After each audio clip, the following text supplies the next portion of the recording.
My job is watching a woman trapped in a room. 3 years ago I was looking at the local job classifieds online when one of the ads caught my eye. Not because of what it said, but because it said so little. Best I remember, the ad just read job available, good pay, no benefits, discretion required.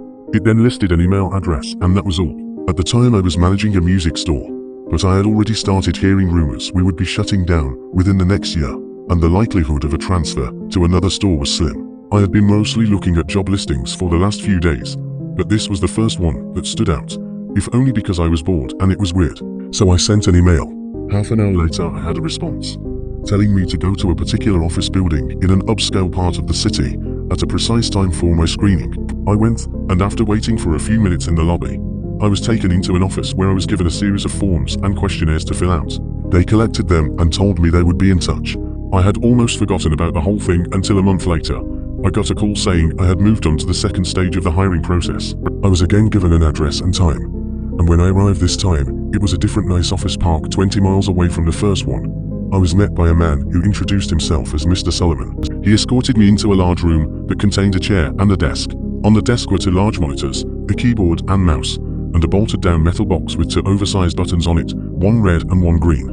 He told me this room was a model for the place I would be working if I took the job. He described the job as follows. I would be working 7 shifts of 6 hours every week.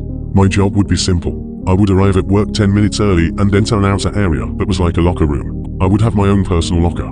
I would store all belongings in the locker and change into the provided work clothes. I was never, under any circumstances, to carry any item of my own into the surveillance room. I was never, under any circumstances, to take any item with me from the surveillance room. As for what I was to do in the surveillance room, I was told that the monitor on the left would constantly show a live stream from a high-definition camera in a remote location. My job was simply to watch the camera. Once an hour I would get onto the computer attached to the right monitor and enter a brief log describing anything interesting that occurred in the last hour. I would have no pens or pencils or paper, and I should never try to take any kind of written notes about the work. As for the red and green buttons, the red button was only to be used if there was an emergency. This meant something on the video or in my workspace that required outside help. The green button was to be hit if I saw something on the video feed that was particularly noteworthy. It would tell other people somewhere that, at least in my opinion, something interesting was going on. Solomon stressed that, while I was given discretion on when to use this button, I should err on the side of only using it if and when something of real significance occurred. He pointed out the camera on the ceiling of the room we were in. He said the real room would be the same. My work would be observed, and other people were watching the room on the video feed as well. He said I was only a redundancy in case other systems failed. He then smirked and asked if I knew what he meant by redundancy. I nodded, trying not to show my irritation. I don't talk that good to people, so sometimes they think I'm dumb. That's okay. Let him think that if he paid me good enough. The pay was very good, $35 an hour. This worried me. I was already thinking this was some kind of psych experiment or secret government job, which I was okay with. But that kind of money to sit and watch a screen. My mum always told me that if something seems too good to be true, it probably is. And this was seeming too good to be true. I asked if I was going to be doing anything illegal. Solomon laughed and said no. I asked if anyone was going to get hurt. Again, he shook his head no. He said the reason they were paying so much was because they needed employees that were motivated to be professional and discreet. The work they were doing was important, and for various reasons it couldn't be discussed. If I took the job, I would have to sign papers promising I would never discuss my work there, or I could be sued or locked up. I'm only breaking that now because of everything that's happened. So I took the job, and because they wanted me to start right away, I had to quit the store with no notice. I felt bad about that, but I was excited about the new job too. It was a lot of money and seemed like easy enough work, if a bit boring. I was nervous that there was something more to it, but I told myself I would just have to see. No point in chickening out and wasting a good chance, because I let my imagination go crazy. I was given the location of the job itself, and when I went there, I was amazed that it really was just like the model room I had been shown with only a few differences. There was a locker room you had to pass through to enter the surveillance room, and there was a small bathroom attached to the real surveillance room also. The real room had a small water cooler in the corner, but because I wasn't allowed to bring anything in with me, I had to eat before or after every shift. The biggest difference, of course, was that the monitors were turned on. The right monitor was just a black and white terminal, like you see in movies sometimes. I could type in my logs, but no internet to look at or anything like that. The left monitor, it was video from a room. You would call it a bedroom, I guess, because it had a bed in it, but it had lots of other stuff too. A TV, A sofa and chairs, a couple of tables, and plenty of empty space in between. The camera must be high up in a corner, because I could see pretty much everything except for the far sides of furniture. At first though, I didn't notice any of that stuff. All I saw was her. She looked to be a little older than me, and was very pretty. When I first saw her, she was laying on her side on the sofa. That was the part of the room farthest from the camera. But the picture was very clear, and I could tell that she was sleeping. I found myself leaning into the monitor more, so I could see her better. And then I thought about what I was doing and felt embarrassed. It's like I was spying on her. A peeping Tom, my mom used to call it. I didn't want to be a peeping Tom, but I didn't want to be silly either. I needed to think about it slow. It was a good job, and I wasn't doing anything wrong, right? I wasn't hurting anybody. The woman looked fine, and the room was nice. She probably agreed to be there, and it's all some experiment or something. I was just overreacting. So I sat down in the chair and began my work. It didn't take long before I understood more. The woman I took to calling her Rachel wasn't there of her free will.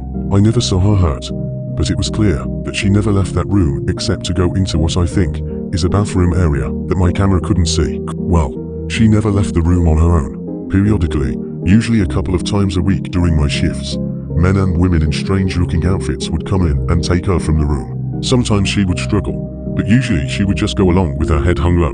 They would always bring her back, though the times when she wasn't brought back during my shift were always the worst for me. I would worry about her until I got to work the next day and saw her in the room watching TV or painting. She never looked hurt or even that upset except for when they took her, and even when she fought, they were always gentle with her.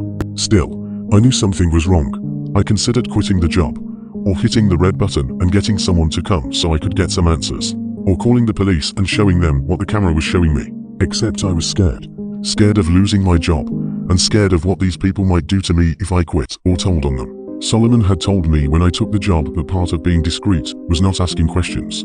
I would never be asked to do more than I had already been told, but I could never tell anyone what I did or saw, and I could never ask questions about what I was doing or why. So I made excuses. It was all an experiment. She was crazy or sick, and they were trying to help her. She was doing a job just like I was, or if she really was a prisoner somewhere, at least I was watching to make sure that she was okay. If they ever tried to hurt her, or I saw that she really didn't want to be there for sure, I could get help then. In a way, I told myself I was helping to protect her by watching. I don't expect you to think much of my excuses. I don't think much of them myself, especially now, but in my defense, when things changed, I didn't ignore it or try to explain it away. I knew something had to be done. Rachel would usually paint for an hour or two every day, and it seemed to always be during my afternoon shifts. The room had no windows as far as I could tell, but I guess she either used a clock or her own body's time to keep to a kind of schedule. I always liked to watch her paint. The thing she was painting was always facing the wrong way for me to see it, but I could see her face as she worked.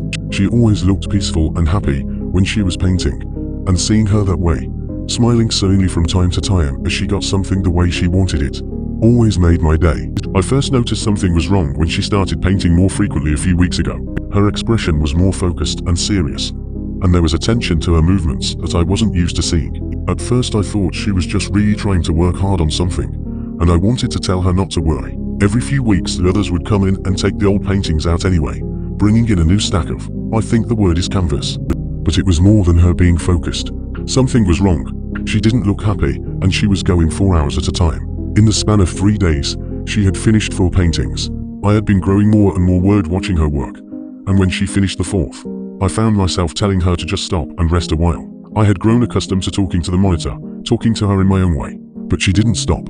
Instead she began moving the paintings, arranging them on the back and seat of the long sofa at the far end of the room. This was the first time I had gotten to see any of the paintings. Even when the others were taking them out, they always seemed to be turned away from the camera. I was still worried about her, but I was also happy to finally see something she had worked on, happy and amazed. They were beautiful. One was a beautiful green forest, another was an old stone well, a third was a house sitting alone on a small island, the last was an old-fashioned looking movie theater. All of them looked like something out of a dream, with trailing lines of color mixing in the air around them like leaves caught in a wind. It was only when I looked close that I realized the lines of color weren't random. They were words, easy to miss if you weren't looking close, and by themselves, they didn't seem to mean much. Just the ghost of a word somewhere in each of the paintings, easy to lose in everything else that was being shown. I leaned into the monitor and squinted, trying to read the words. Then my heart started thudding as I made them out, blinking and rubbing my eyes. I looked again, reading them out loud in order left to right, top pair then bottom. Please, help. Me, Thomas. I pushed back from the monitor, my hand over my mouth. I didn't know what to do. I didn't know how any of this could be happening. It wasn't just that she was asking for help, though that was a big part of it. It was that my name is Thomas. Part 2,